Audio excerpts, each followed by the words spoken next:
Change your hand writing, change your life. Straight కూర్చోవాలి, back bone bend చేయకూడదు, neck మాత్రం ముందు తీసుకోండి.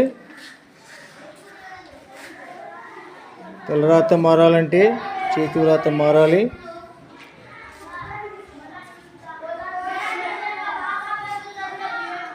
ఇప్పుడు మనం ఏదైతే చెప్పుకున్నామో అక్కడ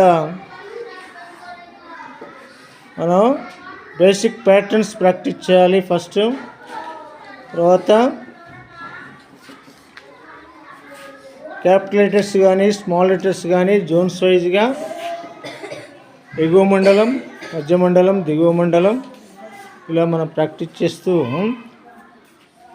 చూడండి. ఇక్కడ బేసిక్ ప్యాటర్న్స్ ఒక పేజీ డైలీ రాయాలి.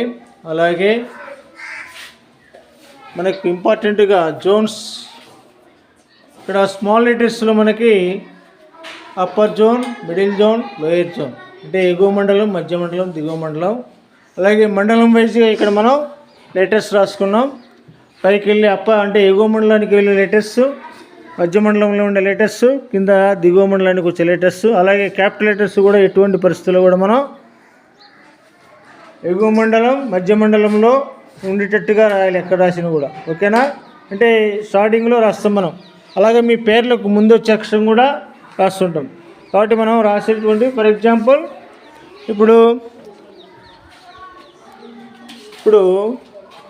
ఆంజనేయులను రాయాలనుకోండి. ఏ అంటే ఇది ఎగువ మండలం, మధ్య మండలం ఉంటుంది. ఎన్ చూడండి, ఎన్ అనేది మధ్య మండలం. అంటే ఏ అనే లెటరు